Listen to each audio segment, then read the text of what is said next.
فوق، التوجيهات من فوق. المنظمات أخزاها الله، المنظمات لا تنظر إليها أنها أمر سهل وأمر يسير. هذا غزو صليبي مكثف ومرتب له ومدروس ومخطط له على أهل الإسلام أن يغاروا على دينهم وأن يغاروا على بلدانهم. النبي صلى الله عليه وعلى آله وصحبه وسلم يقول: أخرجوا اليهود والنصارى من جزيرتكم. لا يجتمع في جزيرة العرب دينان، لا يجوز والله الرضا بهذا المنكر. نحن نعلم أشياء كثيرة مما يجري ومما يحصل بسبب هؤلاء المجرمين. أحيانا يتقاتل بعض هؤلاء الأروميين الأحباش النصارى، يتقاتلون فيما بينهم، ثم يؤتى بالجثث إلى بعض مساجد شبوة ويقال لهم صلوا عليهم. وإذا بالإخوة لما يعلمون أن هؤلاء نصارى يرفضون ويقولون نحن ما نصلي على هؤلاء نصارى، وأرادوا أن يصلى عليهم وأرادوا أن يدفنوا في مقابر المسلمين.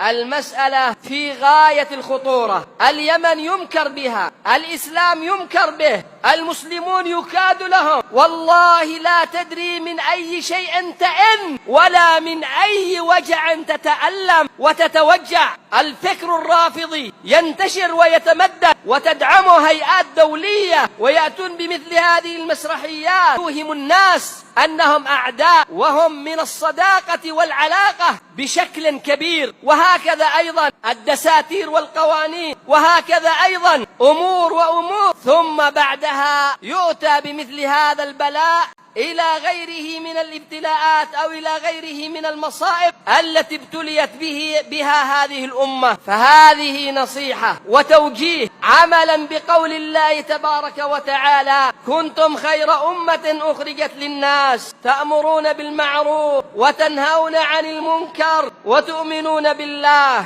وعملا بقوله سبحانه: والعصر إن الإنسان لفي خسر إلا الذين آمنوا وعملوا الصالحات وتواصوا بالحق وتواصوا بالصبر. ونبينا صلى الله عليه وسلم يقول: من رأى منكم منكرا فليغيره بيده، فإن لم يستطع فبلسانه، فإن لم يستطع فبقلبه، وذلك أضعف الإيمان.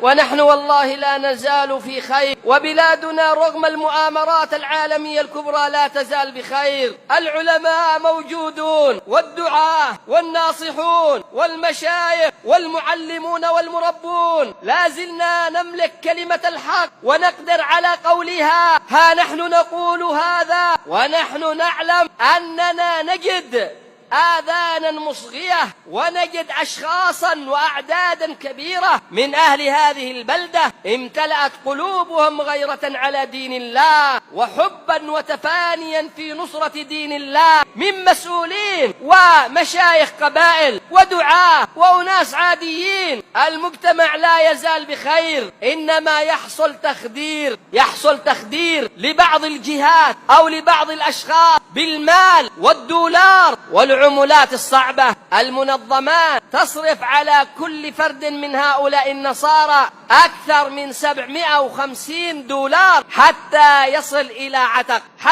إلى عتق، وهكذا تصرف على كل شخص 200 دولار مقابل حماية ومقابل رعاية ومقابل أيضا دفاع عن هؤلاء. انظروا إلى هؤلاء الشياطين، انظروا إلى هؤلاء المجرمين النصارى. هم يعلمون أنها لو تدفقت هذه الجموع بدون ترتيب لن تشعر بأمان ولن تستطيع البقاء في يمن الإيمان والحكمة. فجاءت إلى أقوام ولطفت لهم العبارات وقالت لهم إنما القضية تعاون مع هؤلاء المنكوبين وهؤلاء النازحين وهؤلاء المساكين، ونحن هيئات إنسانية ومنظمات حقوقية، لا علاقة لنا بزيد أو عمرو، ولا علاقة لنا بجهات ولا بكذا ولا بكذا.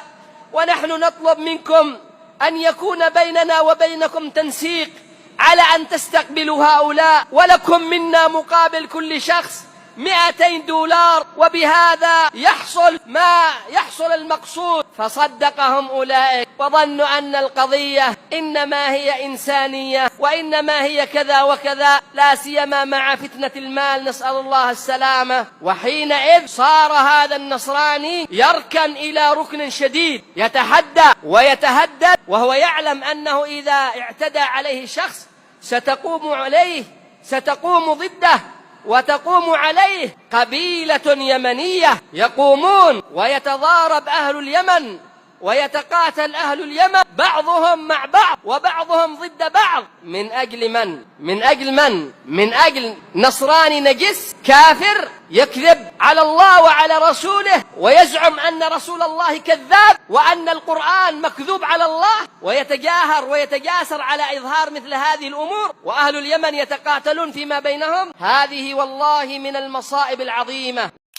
ننصح القبيلة التي آوت هؤلاء وتزعمت الدفاع عنهم وإيواءهم، ننصحهم بتقوى الله والخوف من الله، نخوفهم بالله تبارك وتعالى، ونحرك فيهم الغيرة على دين الله، ونذكرهم بحقارة الدنيا. والله لو يستلم الواحد منهم مقابل نصراني ملايين الدولارات ما كان والله إلا في خسارة، ولا حصل له من الفوز والظفر شيء. الدنيا فانية وحطامها زائل، وسينتقلون إلى عالم الآخرة. فماذا سيكون الجواب بين يدي الله إذا سألهم الله عن هذه المحنة التي لها ما وراءها؟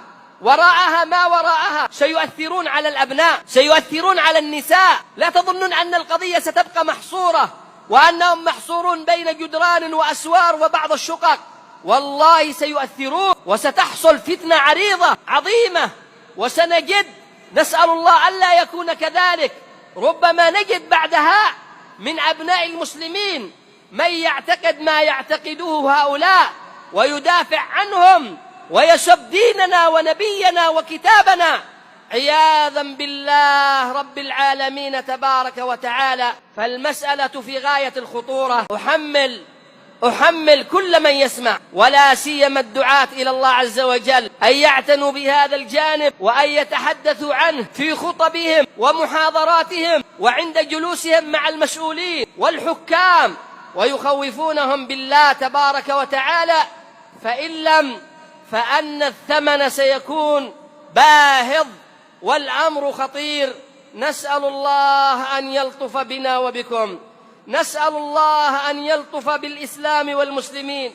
اللهم من أرادنا وأراد ديننا وبلادنا بسوء اللهم اشغله في نفسه، اللهم امكر به ولا تمكر له، اللهم افضحه يا رب العالمين، اللهم افضحه، اللهم اقسم ظهره، اللهم اقطع دابره، اللهم لا تمكن له يا أكرم الأكرمين.